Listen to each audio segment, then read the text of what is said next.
What we do here is go back.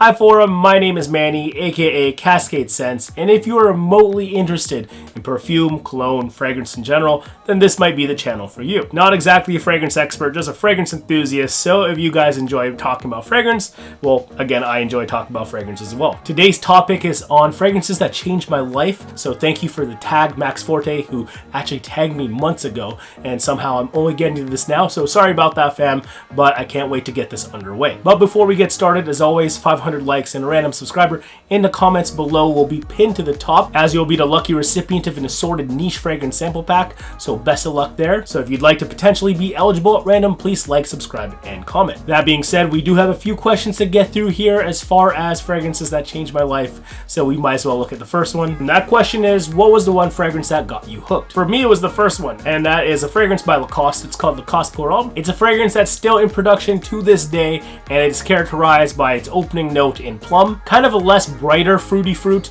It's definitely fruity as hell, but again, just not going to be kind of as upbeat as an apple or something like that, which makes sense for this fragrance because it's going to dry down into a vanilla kind of boozy type scent. So for me to have a fragrance as my first fragrance at 15 years old that is kind of this smart per se, it should be no surprise to you that this was the quote unquote bug that kind of bit me. I wish I still had my original bottle, but I just don't. But yeah, as far as a lower to middle tier fragrance that kind of does everything, kind of leans warmer, so for the cooler months, I do love this scent still, and I would definitely recommend it, especially for this time of the year, to anyone who is just starting out in fragrance as well. Next question from Max, what fragrance did you wear the longest? This one's easy, a lot of long-time CascadeScents watchers will know this, but it's Gucci Pour Homme de by Gucci. As a matter of fact, this is my 4th bottle, period. I want to say that I've been wearing this since 2008. Kind of a cool story with this. First time I ever bought this was when I, for whatever reason, felt like blind buying a fragrance back in the day on an airplane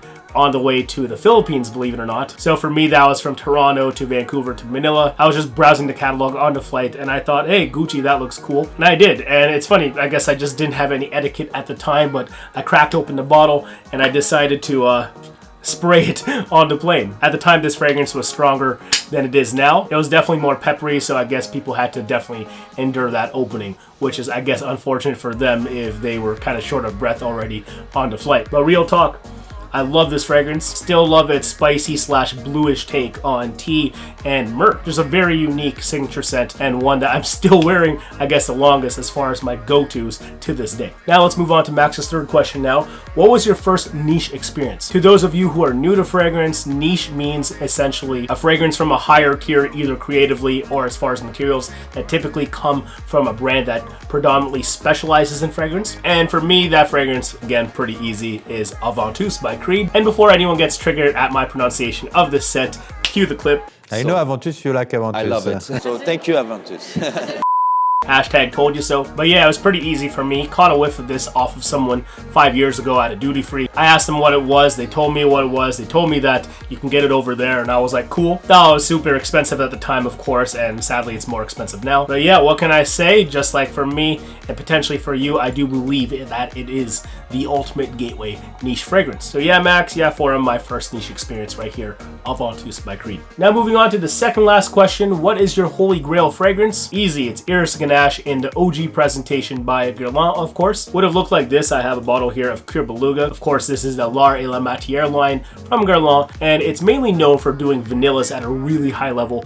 Of course, Iris Ganache would have been no exception. So part of why I don't have this fragrance and why it's still my holy grail is because it's sadly been discontinued. Back when it was in its prime, before it got discontinued, at the time I didn't have money. Kind of was a hashtag broke boy at the time, unfortunately. Now if I could somehow find it at retail, I'll just definitely throw my wallet at it, but again, I can't do that with its discontinuation. So if one of y'all want to hook me up with one of the best white chocolate vanilla irises out there ever, I'll leave my email here, so please get at me. I'd really appreciate it. Hopefully we could work something out. Hashtag hook me up. And finally, we have Max's last question here. It's, what is that one fragrance that you need to still try? And that's an easy question for me. My answer is Westbrook by BYREDO. A, I'm a massive Russell Westbrook fan. B, I'm a hype beast, so these collaborations just kill me. And C, I love BYREDO, so of course I want to get my nose on this. And D, I hear it's quite awesome as far as summery, leathery vetiverse go. Apparently this is a floral / vegetal take on woods and suede, so I think that is pretty intriguing. It sounds unique, contemporary, and masculine, of course, like Russell Westbrook and his unabashed playstyle. So yeah, if that fragrance were still around, I definitely would have wanted to have smelled that. And hey, maybe I might be able to just pick it up straight up one day. And of course, if you want to help make that happen, again, here's my email. But until then, I think that about does it for me. If you guys want to answer some of these questions in the comments below, please do so. I'd love to hear your responses. And again, if you want to be eligible for that 500 like random subscriber niche sample pack giveaway, please don't just comment, but also like and subscribe as well. And I guess, yeah, until then, thank you for the ongoing support. Take care, peace out, bye. Where are your fragrances?